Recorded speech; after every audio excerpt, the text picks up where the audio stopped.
Oh, this is an interesting one because it's like a little maths equation, like a little fraction. It's excellence over ego. Wow. So Can we do it in a different way then if you're going to do it like that? The one for the people that aren't seeing the video version, I pointed at myself for excellence and I pointed at that guy there for ego. It's the 6th of May. Are you ready for a long one? And what about the quote? Epictetus discourses. Let's go. Then what makes a beautiful human being? Isn't it the presence of human excellence? Young friend, if you wish to be beautiful, then work diligently at human excellence. And what is that? Observe those whom you praise without prejudice, the just or the unjust. The just, the even-tempered or the undisciplined. The even-tempered, the self-controlled or the uncontrolled. The self-controlled. In making yourself that kind of person, you will become beautiful, but to the extent you ignore these qualities, you'll be ugly, even if you use every trick in the book to appear beautiful. Wow. Gosh. That is quite... You've got tears in your eyes. That was really something. That was really good. So even if you use every trick in the book to appear beautiful, you'll still appear ugly. The world of sales, you can get the sale, okay? Influence and manipulate, there's a fine line, and that line is the intent. So you can actually use all the sales skills that we talk about to manipulate people into giving you money. But then they're left with buyer's remorse. They're left with a sour taste. You can twist and turn their arm so that they give you their money and they come on as a client. But actually, you can only force a person to do something once at gunpoint. Wow, who told you that? You said that once. I did. And I think that came from Marcus Aurelius originally. What? I put something at gunpoint.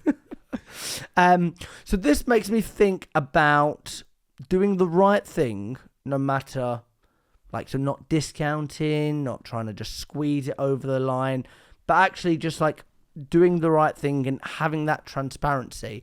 And this falls into our PMEs, we call it. Yes. And having those expectations, but realistic expectations. So why do you think realistic expectations are important? Expectations meets reality is the happiness equation. Everything's an equation. Everything's an equation. You've said that before. And, excuse me. And with expectations, a lot of salespeople try and sell at perfect. Okay, so I'm selling at perfect. I'm like, yeah, everything you say, yeah, I can do it. I can do it with my hands tied behind my back, mister. And then when they sign up, if it's not perfect, if it's good, disappointing. If it's great, disappointing. Excellent, disappointing. Because what you've set someone up for is perfect. Expectation was at perfect, and reality was not. So what we actually try and do is kind of undersell it a bit at the start. So we talk about how it might take 3 months to see some real consistent results. I'm not saying there would be no results in that 3 months. But consistent results could start coming at 3 months. And obviously there's different ways around how we'd get the prospect to build this idea. But managing those expectations, and then let's say the first couple of weeks, a meeting lands, they sit it goes to opportunity. Well, my expectations were at 3 months, and now some results at 2 weeks. So what's the difference there? We've completely inverted what normally happens in sales, and they feel like, oh, it's worked quicker than I expected. Yeah. And really, that's what we should be trying to do. Managing those expectations up front is everything. If you're a IT service provider or something, you're a consultant, and you've got high-ticket items of £100,000, going in at £100,000, that's the expectation. People might not necessarily take that jump. But if the initial expectation is, look, let's spend a couple of grand on just having a little look at the business over a few days and seeing if it's even something we definitely can help with. If we can, great, I'll show you some ways that we can. If we can't, at least you know you're doing everything you possibly can. Yeah. You know, and just managing all those different expectations, different routes up front should help you paint a much better picture towards selling that either happens for the right reasons or doesn't for the right reasons. Yeah. I think salespeople are always thinking, how do I get something over the line? How do I close a deal? But you don't want to live...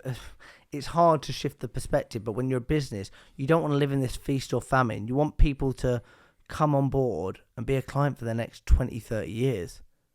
Exactly. Yeah, you were frowning then as if you didn't like something I said. No, I wasn't. So it's about how do we get people on board, how do we manage those expectations, and how do we keep them with us forever. I've been Jack Frimston. I've been Zach Thompson. Remember, you will die. Water the sparrow before you leave.